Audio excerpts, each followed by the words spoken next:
थोडं मोकळं पूछो ना सवाल, थोडं मोकळं ऐका प्रश्न है।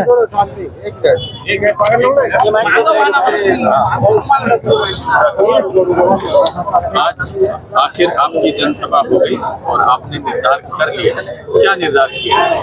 हमने निर्धार ऐसा किया कि हमारे हम बाराबलुतेदार के सब पार्टी के सब लोग इकट्ठा काम करते हैं। सबका कहना था कि बाराबलुतेदार की ओर से अपन निवडणूक को तैयार है, ऐसा तुम डिक्लेयर कर दो। तो वो डिक्लेयर कर दिया है।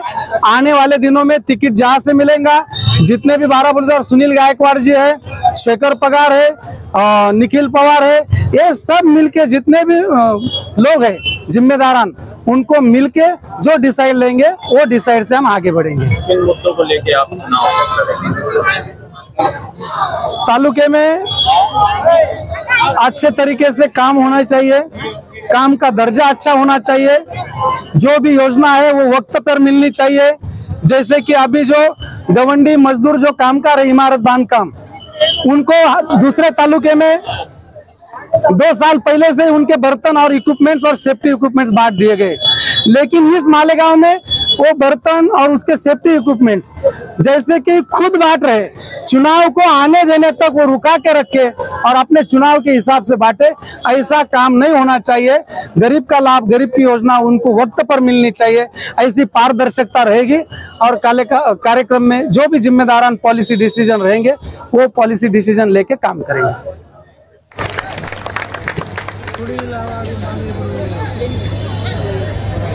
बाराबलुतेदार मित्रमंडळाच्या वतीने मंडळाचे संस्थापक आमचे मित्र आदरणीय बंडू काका बच्छाव यांनी हा मालेगाव शहर व तालुक्यातील जनतेला बोलावून एक निर्धार व्यक्त करण्यासाठी हा मेळावा या ठिकाणी घेतलेला आहे। मंचावर उपस्थित असलेले मान्य शेखरदादा पगार, आमचे सहकारी गुलाबजी पगारे, ॲडव्होकेट मानकर वकील,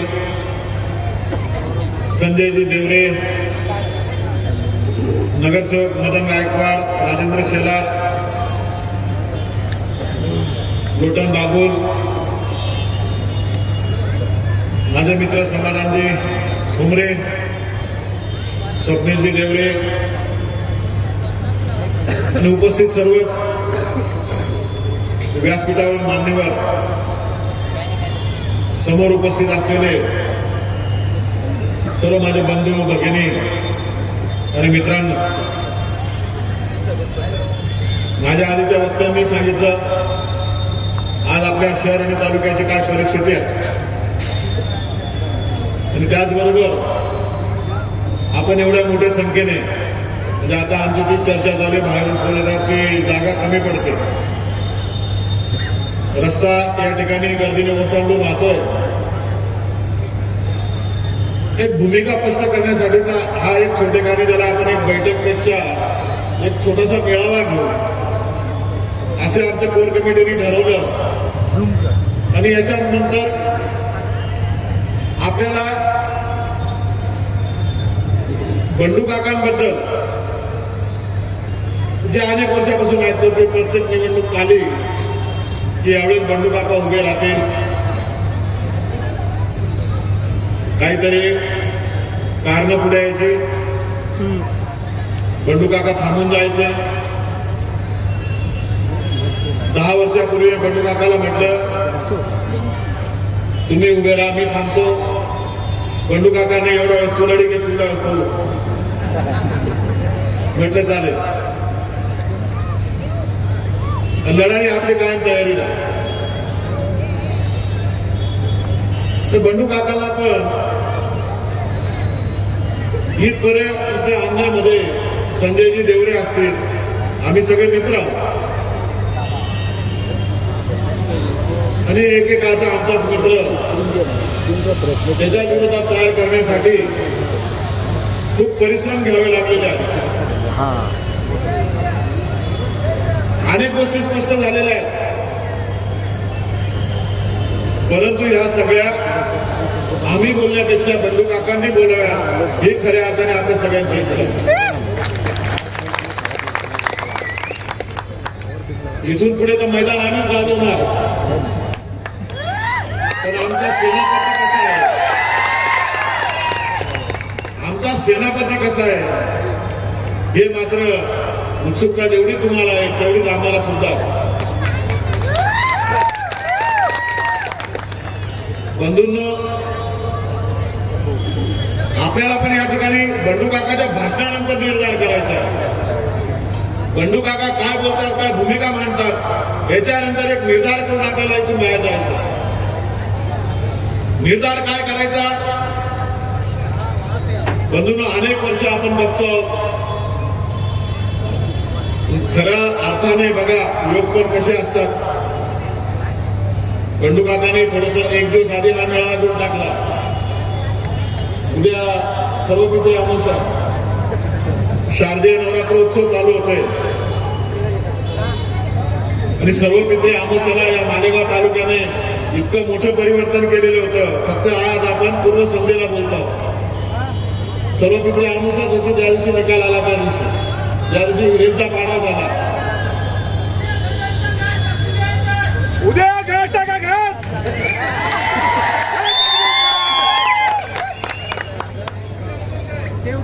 तर नियतीचं पण लक्ष असतं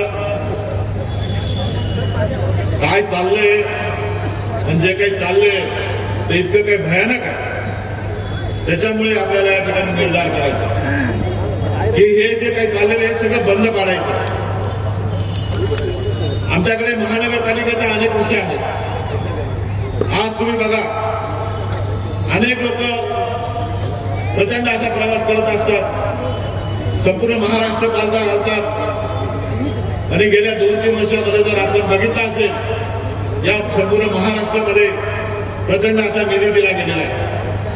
अनेकांनी त्याला चांगला विनियोग केला, मात्र आपल्या तालुक्याला एवढा प्रचंड निधी मिळून सुद्धा आज हजारो कोटीचा निधी मिळून सुद्धा आज आपण कोणी या ठिकाणी समाधानी नाही. कारण आपल्याला कामाचा दर्जा आपल्याला बघायला मिळालेला नाही. ही कामं होताना आपण बघितली आहे.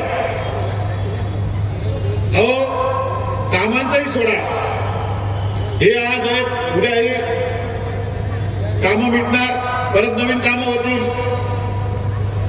पण आपण बघितलं की आम्ही एक विषय हाती घेतलेला होता, छत्रपती शिवाजी महाराजांचा शिवतीर्थाचा या ठिकाणी कायापालट करायचा. आणि असं असताना आमची मुदत संपली.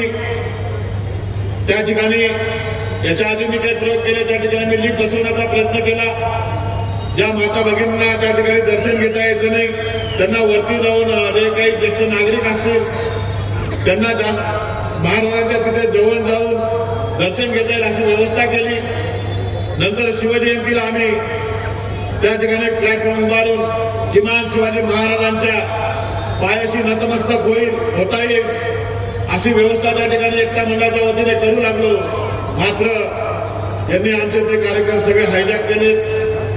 ज्यावेळेस सुशोभीकरणाचा विषय आला त्यावेळेसही अशाच पद्धतीने कोणालाही विश्वासात घेतलं नाही. विश्वासात न घेता काय तुम्ही डिझाईन तयार केलेलं आहे, काय केलेलं आहे कोणाला सांगायला तयार नाही.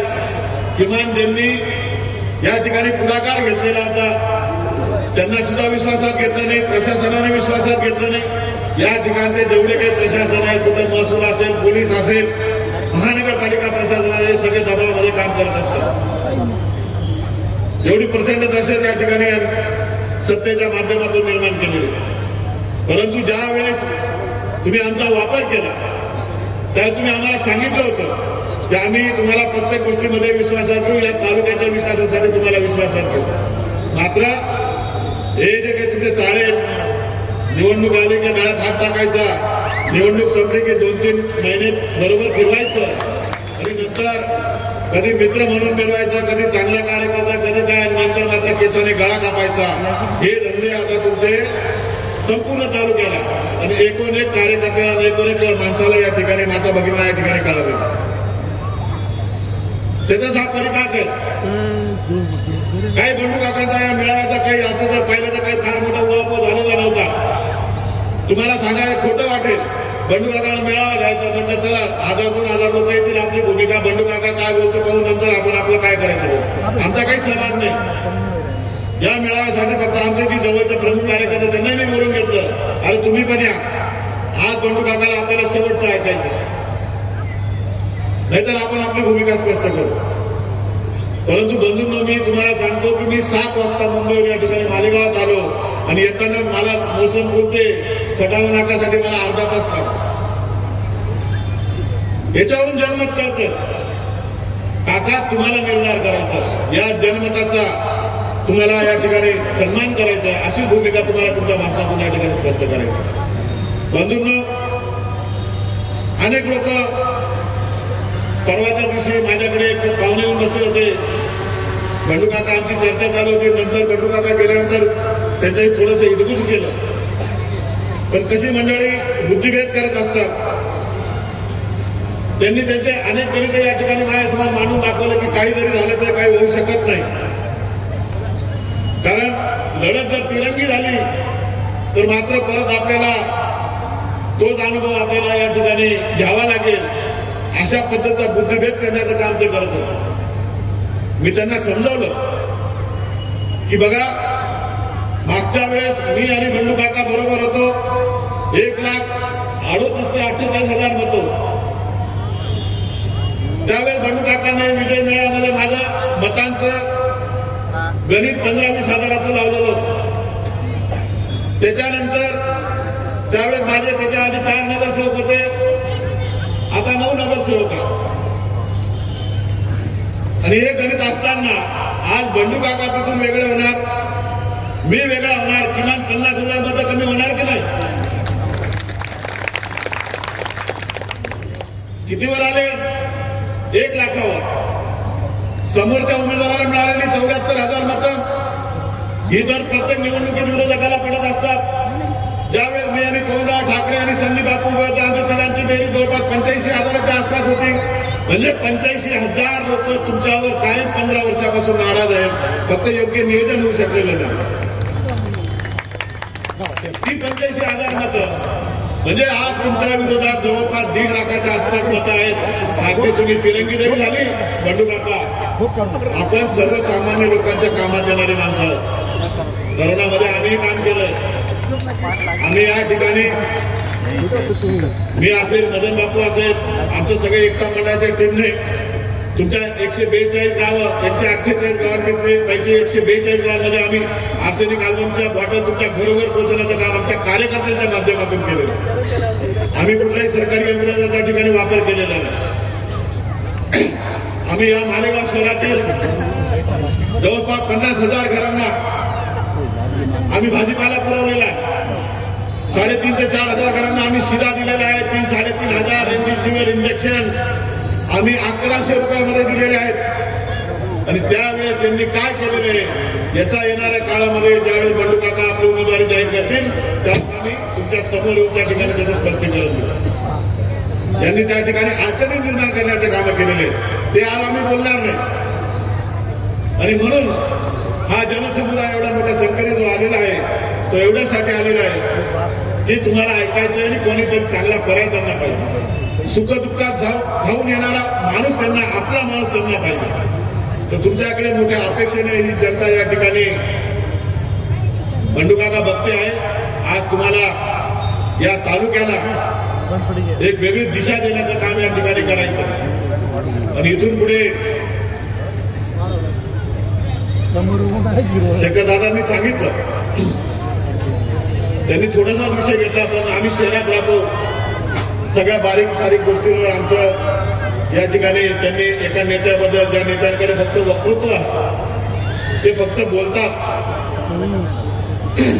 त्यांचे किती पुढे अबू सालेमशी असू द्या, दाऊदशी का कोणाशी संबंध असू द्या, मात्र ते कधी कोणाशी कधी काही वापर करू शकत नाही. मात्र जी काही आज ही कंपनी गेल्या 20 वर्षामध्ये जी फोकावलेली आहे यांचं तुम्ही बारीक सारीक निरीक्षण करा, तपास करा आणि एक लक्षात घ्या, तालुका मला चांगल्या पद्धतीने जातो, शहर चांगल्या पद्धतीने मला जातो. माझ्याकडे ज्या गोष्टीचा पुरावा असेल तेवढंच मी बोलतो. मी खोटं नाटक कधी मला बोलता आलं नाही आणि कधी मी बोललेलो नाही. तर जे काही भविष्यातलं जे काही प्लॅनिंग चाललेलं आहे, जसं नाशिक असेल, मुंब्रा वगैरे सारखं, ठाणा वगैरे सारख्या ठिकाणी ज्या पद्धतीचं राजकारण चालतं त्याचं अनुकरण या मालेगाव शहरामध्ये करण्याचं, पाळंमुळं रोवण्याचं काम आता सध्या सुरू आहे. अनेक गुंडांना या ठिकाणी हाताशी धरण्याचं काम या ठिकाणी चालू आहे. छोटे मोठे गुंड जे 2-2, 4-4 रिव्हॉल्वर लावून मालेगाव शहरामध्ये फिरतात त्यांचा जामीन देण्याचं काम यांच्या माध्यमातून चालू आहे. एकीकडे यांचा ते दाखवण्याचा चेहरा वेगळा आहे आणि दुसरा चेहरा मात्र यांचा वेगळा आहे, तो आम्ही जाणतो. आणि हा चेहरा जर आता वेळ त्यांचा बुरखा जर आपण फाडला नाही तर येणारा काळ तुमच्या पुढच्या पिढीसाठी फार अवघड असणार. आमचं काही वाकडं झालं नाही आजपर्यंत, आम्ही कायम खुले विरोध केलेला आहे. पण आम्हाला काळजी जनतेची आहे आणि आम्ही नुसतं भाषणातून नाही तर आम्ही अनेक आमच्या कृतीतून या ठिकाणी सिद्ध करून दिले की आम्ही तुमची काळजी घेतो आणि याच काळजीपोटी आम्ही सांगतो, बंडू काका आता खऱ्या अर्थाने तुमची गरज आहे. तुम्हाला तुमची भूमिका या ठिकाणी स्पष्ट करावी लागेल.